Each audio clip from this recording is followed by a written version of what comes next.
নমস্কার বন্ধুরা, আজকে আমি মম কিচেন থেকে জয়া মণ্ডল বলছি। আজকে আপনাদেরকে আমি মুগ ডাল আর সাদা মাছের ডাল দিয়ে পাঁপড় বানিয়ে দেখাবো।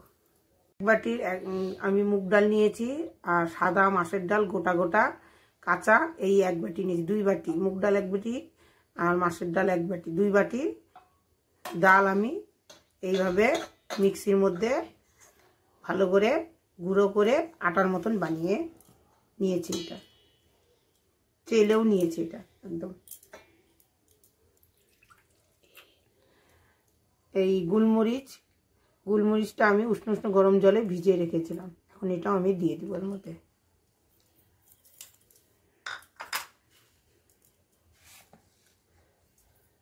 গোটা জিরাও দিয়ে দিব এর মধ্যে।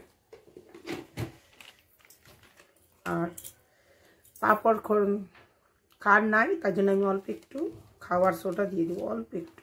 এই ছোট চামচের 1 চামচ খাবার সোডা দিয়ে দিলাম।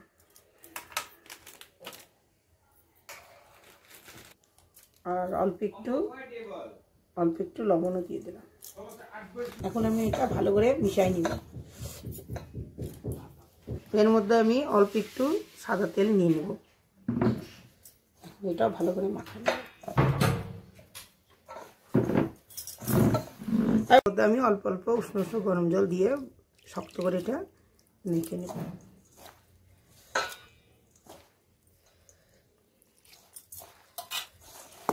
দেখো, পাঁপড় বানানোর জন্য পাঁপড়ের ডোটা আমি কত শক্ত করে মেখে নিয়েছি। এখন এটাকে আমি 10-15 মিনিটের জন্য রেস্টে রেখে দেব।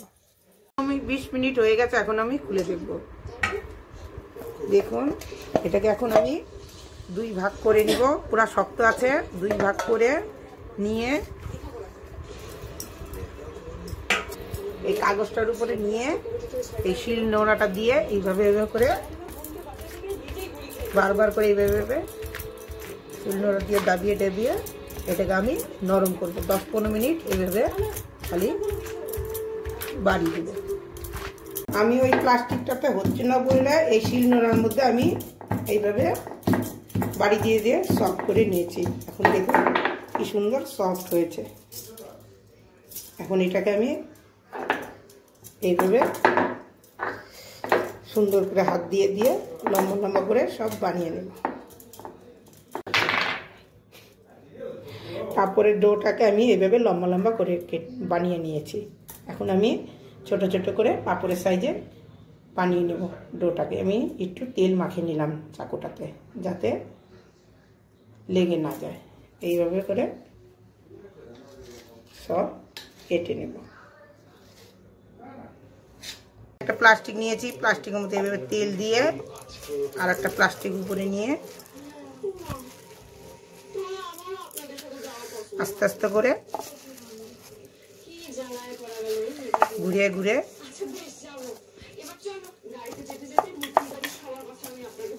ছোট ছোট করে এইরকম করে করে আমি ফার্স্ট টাইম বানাচ্ছি, তাই একটু আমার বেকাতারা হচ্ছে। ছোট ছোট এইভাবে আমি সব পাঁপড়গুলা বেলে নিব। দেখুন ছোট ছোট করে আমি এই এক সাইজে সবগুলো বানিয়ে নিব। এতগুলা পাঁপড় হয়েছে ছোট ছোট আমার। এটা আমি সারা রাত্রি পাকাতে শুকাই নিব, আর কালকে আমি এটা রোদ্দুর মধ্যে দিয়ে নিব, শুকিয়ে নিয়ে আসবো। বন্ধুরা, আমার পাঁপড় শুকিয়ে গেছে সব। এখন আমি আপনাদেরকে ফ্রাই করে দেখাবে। দেখুন কতগুলো হয়েছে আমার পাঁপড়। তেল গরম হয়ে গেছে, এখন আমি পাঁপড়গুলো বানাই।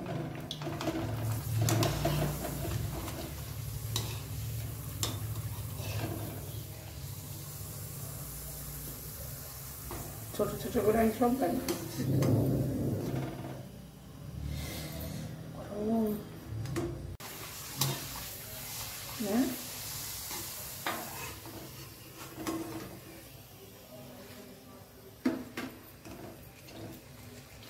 সুন্দর মুচমুচা হয়েছে পাঁপড়গুলো। দেখুন, ভিডিওটা পছন্দ হলে লাইক, শেয়ার, সাবস্ক্রাইব করবেন।